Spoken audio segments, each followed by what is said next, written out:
Oi, pessoal! Nesta primeira videoaula de 2020, nós estudaremos Nietzsche, mais precisamente sua obra Assim Falava Zaratustra, livro escrito em 4 partes. Então, vamos lá. Esse livro ele é complexo e com forte carga poética. A relação existente entre a forma literária e o conteúdo filosófico, porque é um grande clássico filosófico, essa relação ocorre por aforismos, ou seja, por sentenças. Zaratustra usa tom solene nos diálogos. Zaratustra é a personagem principal da obra, algo parecido com um profeta. E por que esse nome, Zaratustra? Trata-se de designação ao profeta persa Zoroastro, que nasceu por volta dos anos 600 a.C.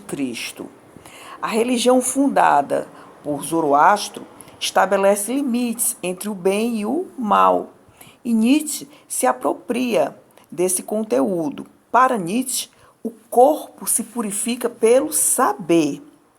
Nas palavras do próprio Nietzsche, aspas, lutamos ainda passo a passo com um gigante acaso e sobre a humanidade inteira reinou até hoje o absurdo, a falta de sentido. Não se esqueça, para Nietzsche, o corpo se purifica pelo saber, pelo conhecimento.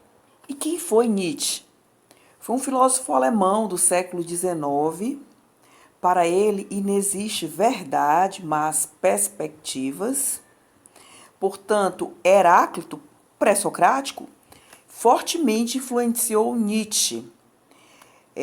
O filósofo não se rendeu aos ismos tão utilizados hoje em dia. Corajoso, Nietzsche ousou pensar em sua época fora de qualquer caixa. Por quê? Porque ele desafiou algo além do humano. É de Nietzsche a ideia de um super-homem. Ele questionou a teoria cristã da culpa. Para ele, a má consciência é a subserviência. Nietzsche ogerizava a subserviência. Por quê? Porque na subserviência o homem não é protagonista e Nietzsche defende o protagonismo do ser humano. Falamos sobre Nietzsche, agora vamos retomar Zaratustra. Quem foi esse profeta? Na verdade, uma personagem emblemática concebida pelo filósofo Nietzsche, nas palavras do próprio Nietzsche, aspas, quando chegou aos 30 anos, Zaratustra deixou sua pátria e partiu para as montanhas. Lá permaneceu, nutrindo-se de seu espírito e de sua solidão, sem se cansar. Zaratustra desceu sozinho da montanha. Terminada a citação. E assim Nietzsche fala com a humanidade por meio de Zaratustra, sua personagem lendária e inventada. Ele utiliza as aprendizagens de Zaratustra. Zaratustra, aspas, amigo das caminhadas solitárias. Para Nietzsche, as vontades do ser humano ganham impulso e instiga o avante. Um instante comanda o destino, aspas, que o futuro e o remoto sejam a causa de teu hoje. Nietzsche, portanto, promoveu o verdadeiro desmonte da história do pensamento ocidental. O super-homem do filósofo deve experimentar a vida intensamente e questionar os ensinamentos recebidos ao longo de sua formação. A vontade de potência é o instinto motor do super-homem. Portanto, esse super-homem busca conhecimento e não foge aos riscos. Nietzsche questionou a natureza humana, a religião, a arte, a política. Nietzsche nem é de esquerda, muito menos de direita. Olha que passagem interessante do livro Assim Falava Zaratustra. Mas esse céu dos supérfluos eu não quero. Não, Eu não quero essas bestas presas nas redes celestiais. Terminada a citação. Como você percebe, Nietzsche questionou os valores da sociedade ocidental que ele compreendia que ameaçavam a própria vida. Imagine se Nietzsche fosse vivo hoje, hein? Nietzsche questionou fortemente o que ele considerava equívocos da filosofia ocidental, a começar por Platão. Eu não sei se você sabe, mas Platão dizia que tudo que existe aqui é uma cópia imperfeita do que há de fato no mundo das ideias. Para Nietzsche, a distinção entre o mundo verdadeiro, que seria o mundo das ideias, e o mundo aparente, que é dos sentidos, proposta por Platão, acarreta desvalorização da vida humana. E uma curiosidade: Schopenhauer, outro filósofo, influenciou fortemente tanto Nietzsche como Freud. Lembrando que Freud foi um médico criador da psicanálise. Diríamos que Schopenhauer influenciou Nietzsche, mas como um dos pontos de partida. Por quê? Porque ao se falar de Schopenhauer, se fala de pessimismo. Seu pessimismo é sua humanidade. Isso é típico em Schopenhauer, mas não em Nietzsche. Observe, em Assim Falava Zaratustra, olha o que é que Nietzsche disse, aspas, eu vos anuncio o super-homem, o homem existe para ser superado. Que fizestes para o superar? Como você observa, Zaratustra foi uma personagem acostumada a enfrentar deuses e mitos e influenciou o nosso Raul Seixas. Observe em A Pedra do Gênesis, olha o que é que cantou Raul, aspas, pois não existe Deus senão o homem. Ora, isso é Nietzsche puro. Observe algumas passagens interessantes de Assim Falava Zaratustra. Aspas, permaneceis fiéis à terra e não acrediteis naqueles que vos falam de esperanças supraterrestres. O que ele queria dizer com isso? Entre várias coisas, nada de menoscabos à vida, nada de menosprezar a vida. E uma célebre frase do livro, muito incompreendida por sinal, olha o que está lá, aspas, Deus morreu. O que será que Nietzsche quis dizer com isso? Que o super-homem é o sentido, que o ser humano precisa se superar, é preciso experimentar, viver, mas claro, isso é perigoso, o risco nos move. Indaga Nietzsche o tempo todo na obra.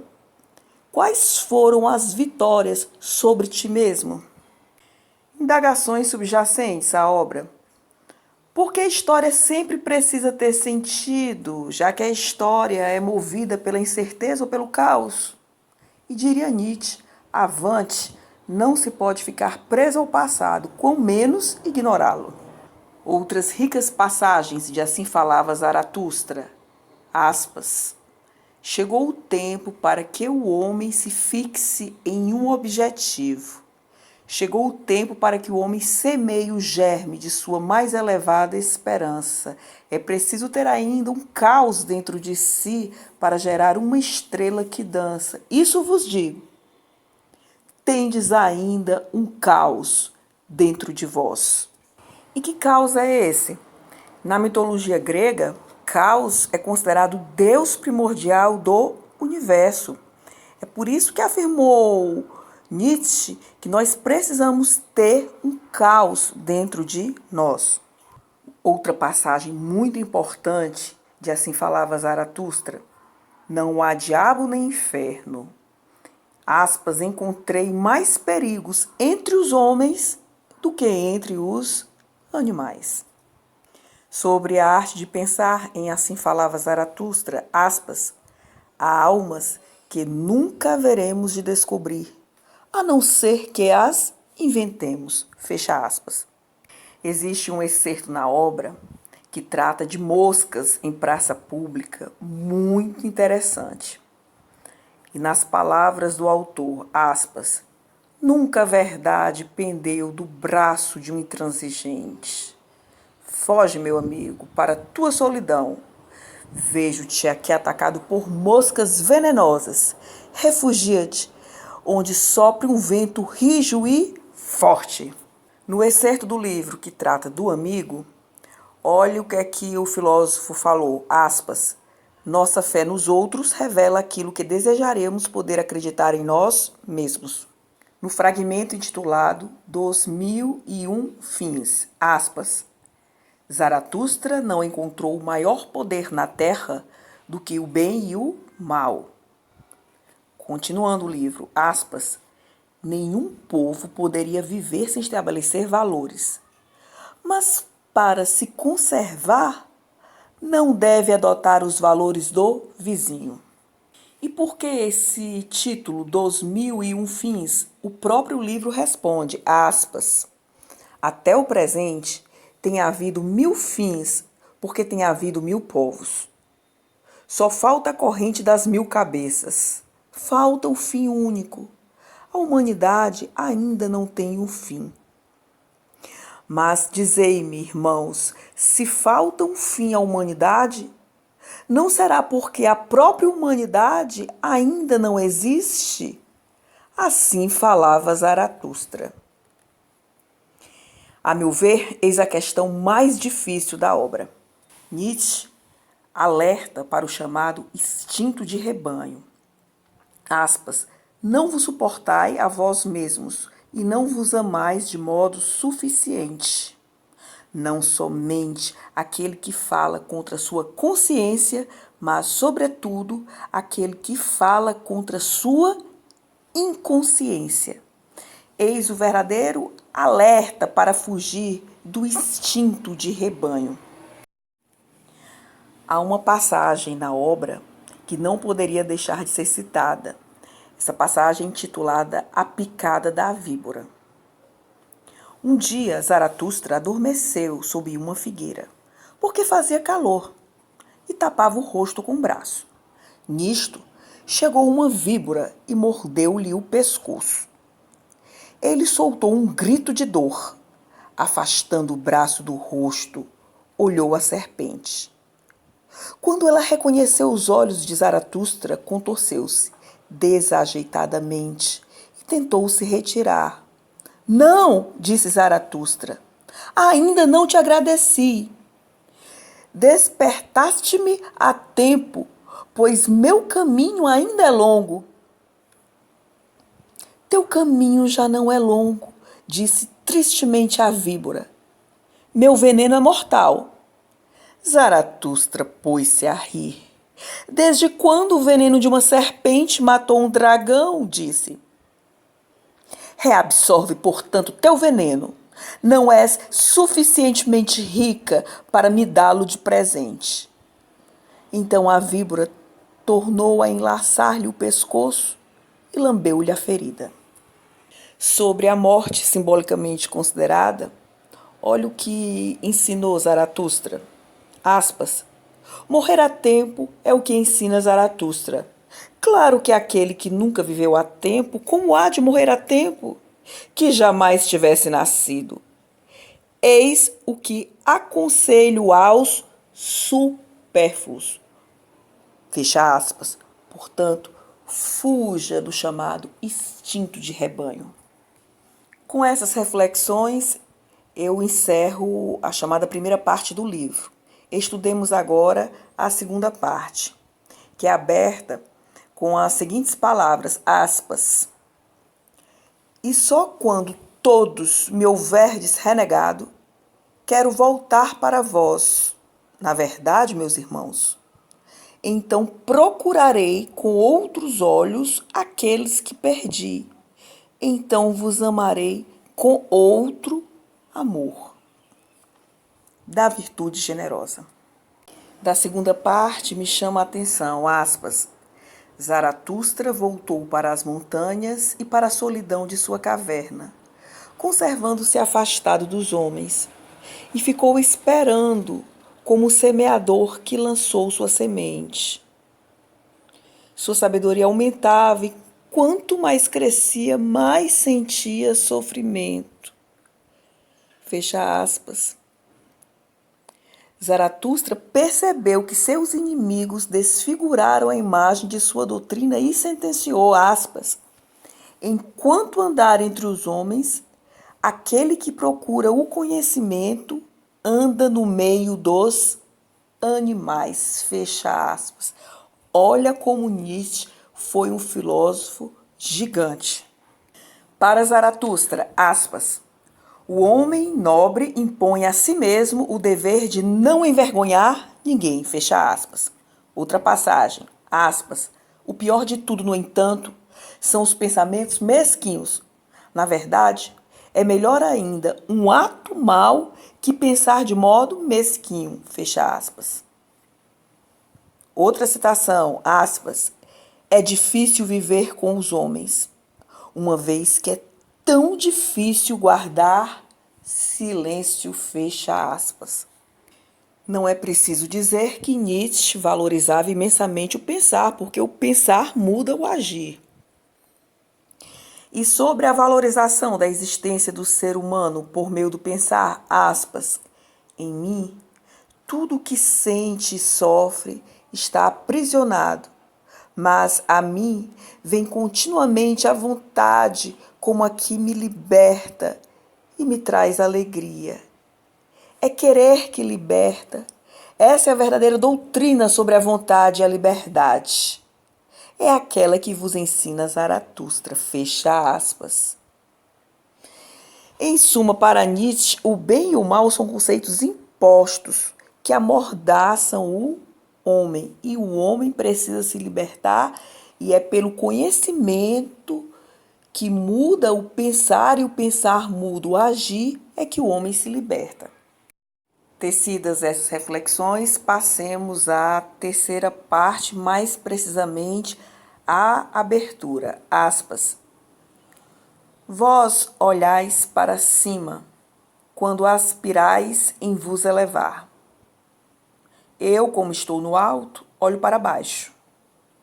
Qual de vós pode se conservar no alto e rir ao mesmo tempo? Aquele que escala elevados montes ri-se de todas as tragédias apresentadas em palco e de todas as tragédias da vida. Fecha aspas. A terceira parte do livro é extremamente complexa. Por quê? Porque busca verdades filosóficas mediante interpretações. Como você percebe, esse livro é um produto da maturidade filosófica de Nietzsche. Agora, sobre a abertura da quarta e última parte do livro. Ai, onde se cometeram mais loucuras na terra do que entre os compassivos? E no mundo, quem fez sofrer mais que as loucuras dos compassivos? Infelizes daqueles que amam sem ter domínio de sua compaixão. Assim me falou o diabo um dia. Deus também tem seu inferno. É seu amor pelos homens. E recentemente ouvi dele dizer estas palavras. Deus morreu. Morreu de sua compaixão pelos homens. Talvez a maior polêmica de Assim Falava Zaratustra foi ter anunciado a morte de Deus. Mas a morte de Deus foi anunciada em que sentido exatamente? No sentido de um não à acomodação, mesmo em face das desilusões. Nietzsche quis bradar à humanidade um avante, um super-homem que precisa seguir, encontrar o seu caminho e se iluminar pelo conhecimento. Seria essa uma das leituras. Como você percebe, Nietzsche, na verdade, foi um grande provocador, né? Já marchando para o término desta videoaula, por que é importante ler os grandes filósofos da humanidade, a exemplo de Nietzsche? Para pensar o pensar, na verdade, repensar o próprio pensar. E repito, ler muda o pensar e o pensar muda o agir. Na filosofia ocidental, onde é que situamos Nietzsche? Para responder à indagação, precisamos tecer breve histórico filosófico. Inicialmente, claro, vamos recordar a filosofia antiga. Falar de filosofia antiga é falar de pré-socráticos, clássicos e filosofia helenística. Dos pré-socráticos, entre vários, eu cito Protágoras. Por quê? Porque é de Protágoras o pensar que o homem é a medida de todas as coisas. Falar dos clássicos é falar de Sócrates com sua maiêutica, falar de Platão com o seu mundo das ideias, que por sinal Nietzsche contestava, e falar de Aristóteles, na verdade, da lógica aristotélica, entre várias coisas.